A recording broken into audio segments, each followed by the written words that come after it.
So I would like to thank Praveen a lot for including me. I would like to thank AIOS also.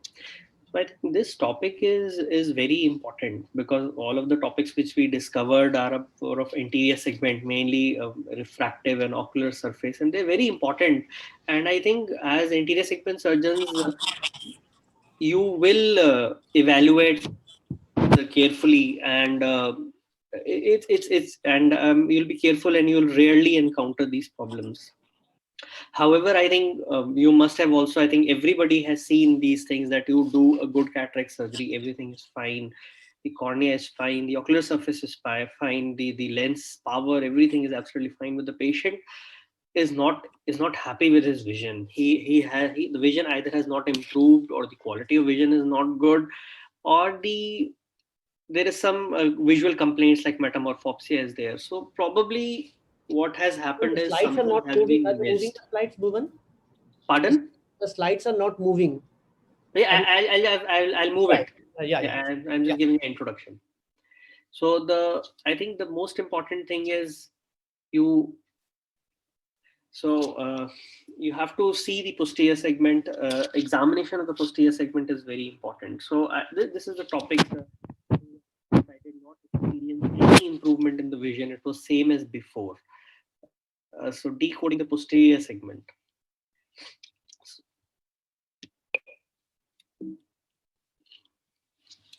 Important in a cataract evaluation, I think it's been taught in our basics, in our, pardon? Disturbance are there. Everybody mute. Can everybody mute other than Bhuvan, please? It would be better. Bhuvan, you have a lot of time. You can just speak on this topic in detail. So the preoperative evaluation is extremely important in a cataract case. We have been taught in our undergraduation, post-graduation, that you have to do a macular function test, double rod test. I'll not go into so much details. I will discuss more of the practical aspects. Now we have got the imaging, ocular coherence tomography, and optic disc evaluation. And then the last thing, important thing of one or two systemic, in fact, only one systemic condition, I think diabetes, which has to be taken under consideration. So these are the things which I would like to discuss. So now I think everybody has gone through this, or probably have seen a patient who has done a cataract surgery somewhere else. Slideshow. Sorry, I'm sorry. So there is an uneventful phacoemulsification. Post-operatively, there is no vision gain. So what to do? So I think the most important thing was to do a preoperative 90D slit lamp biomicroscopy. And if you found anything doubtful, the best thing is to refer this to a retina specialist to evaluate it before undergoing a cataract surgery. So what thing an anterior segment can do, they can undergo an OCT macula. So I'll be showing few cases which presented to me because the patient did not gain a vision after cataract surgery in our hospital. So you can see these two things. The foveal contour is not normal. This is something which will appear absolutely normal on a fundus picture. This is like a partial thickness hole or a lamellar hole, or these are changes because of the vitromacular interface, or a stage 1 or a very stage 2, a small macular hole early. So the patient, if a cataract surgery has been done in such patients, it will not lead to an increase in vision. The fundus mostly grossly, if you see with the indirect, mostly appears normal. There may be slight distortion of the visual reflex. So you have to be very careful. So there is a lamellar hole, a full thickness macular hole, which can be missed. And these are the patients which I have seen have undergone a cataract surgery somewhere else, and they refer to me, and this was the underlying pathology. So I think examination of the macula with a 90D slit lamp is very, very important. So I'll be just showing few more images of what can be missed and what could be the reason that is not there for a gain of vision after cataract surgery. So this is another thing. There is a macular hole which has got a broad base, but superficially the opening is very small. So again, on fundus examination, if not done thoroughly, or if you have in doubt, not refer to a retina specialist, you can easily miss this. So this is another condition in which there are little changes in the outer ellipsoid zone, few degenerations of the outer retina, the RP layers, which can be clearly seen on an OCT. And again, the fundus examination in such people would not give you much information. It will appear it will appear quite normal. If you do a good slit lamp examination, probably you will find some blunting of the foveal reflex, or a small scar could be appreciated just at the fovea, and OCT will help to pick this up. So again, these were patients in which cataract surgery had been done sometime. These are probably images, I think 3 or 4 years back, cataract surgery was done. They didn't gain any vision. So the patient came to me, and then when I examined, so these were the things. So for this, I can do a surgery so that the vision can gain. But in such a condition, I can't do anything, and the vision will be hampered. This patient has to be explained pre-operatively that the vision will not improve. So again, this is a macular picture. If you do an indirect, you'll not see much changes. If you do it closely, you can examine some altered reflex. There is loss of some tortuosity. So this is the most common thing, a macular disorder that presents to us in which the patient does not gain vision.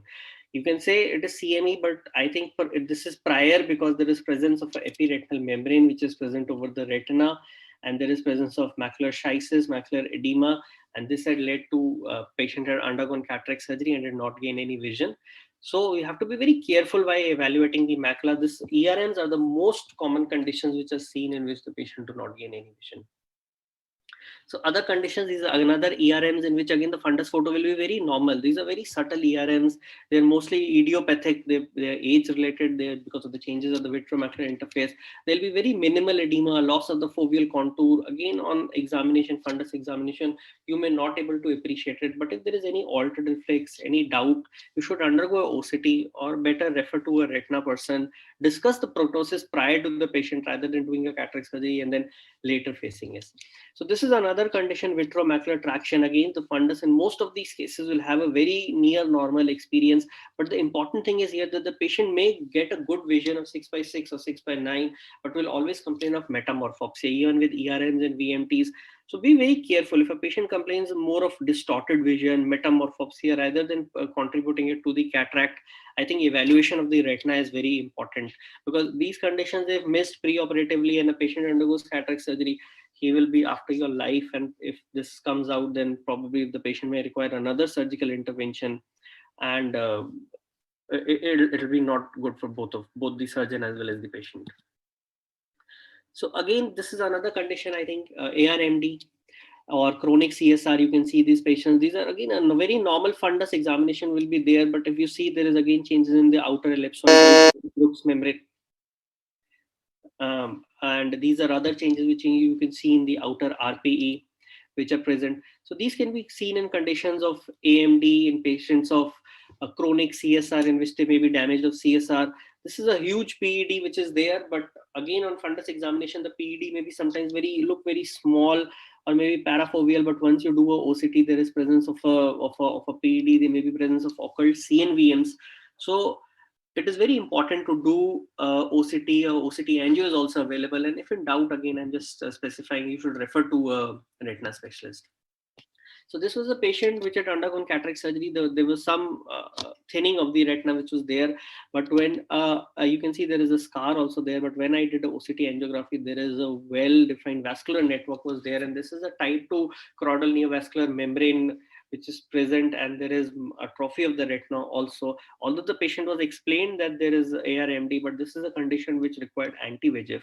So here this is for further management.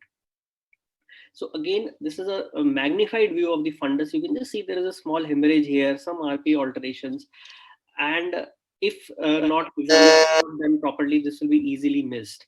So when I did OCT, and you can see there is presence of fluid, there is presence of this membrane on the OCT angiography. This is an intraretinal.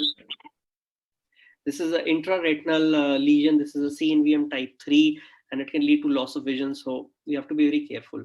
So these are other conditions, heretomacular degenerations, which can be present. The fundus mostly looks normal. The disc is looking slightly pale.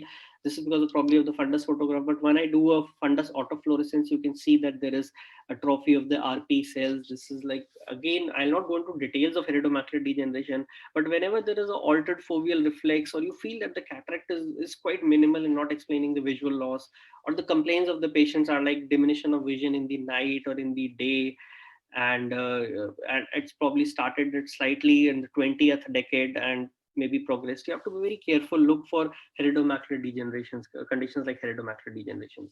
So you can see the fundus picture again is quite normal. This is another patient, but when you do OCT again on the outer retina, you can see these deposits and these alterations which are happening, which could be an early case of Stargardt's disease. So this can be missed, and the patient also in such cases may have a early complicated cataract, even in retinitis pigmentosa, and if they undergo surgery, they'll not have any vision gain. So this thing is usually not missed, but I'm just bringing this into focus because this is one of the patient who had a near normal fundus, had undergone cataract surgery, but here there is enlargement of the foveal avascular zone. The patient had been said that there is an old BRVO, but nothing to worry.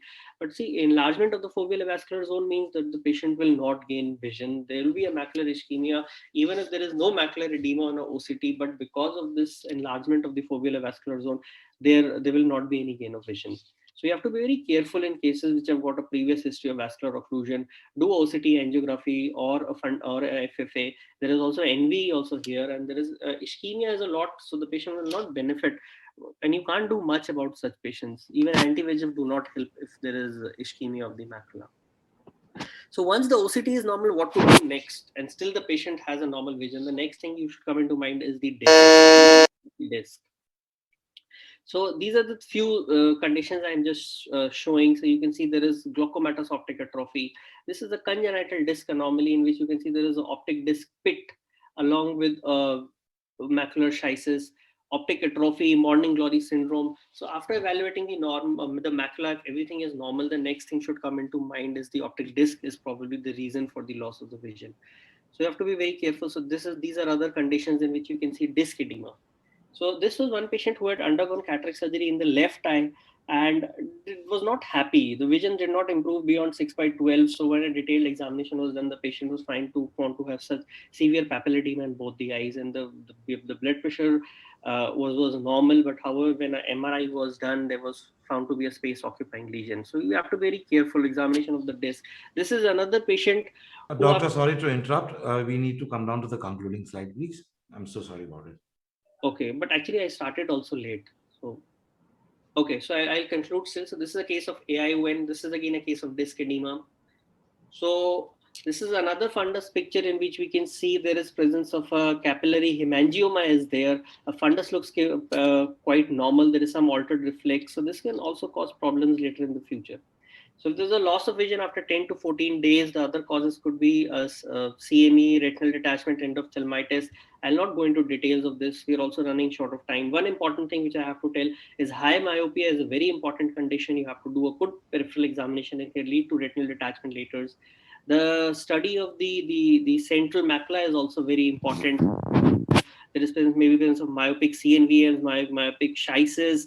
So this is the patient that had undergone again cataract surgery in the left eye. When you do a OCT, you can see there is presence of this macular schisis. So I think in high myopes patients, it is always better to do a OCT beforehand and look for the presence of macular schisis. So I'll conclude in a minute. So this is attractional myopic maculopathy. The other important systemic condition, which I said, is diabetes. It is very important because it can lead to progression of DME as well as the severity of the diabetic retinopathy after cataract surgery. So preoperative assessment is very important and frequent follow-ups is also very important. This is a case I think we all have seen that sometimes there is severe progression of the PDR. It can also lead to NV and NVG. I think one time in your career, you will see a patient that has undergone cataract surgery and developed NVG.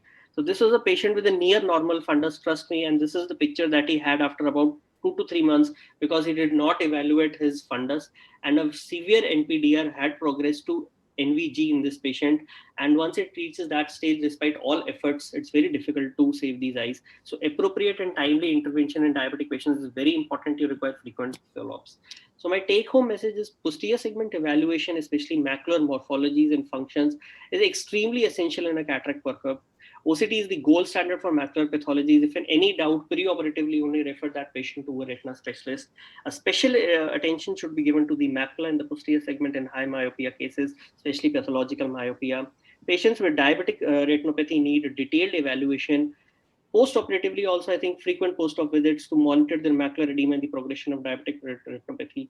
So the most important rule, as we are taught during our post-graduation, is always look whether the cataract commensurates with the visual acuity. If in doubt, always refer the patient to a retina specialist. So thank you very much. Thank you, Praveen.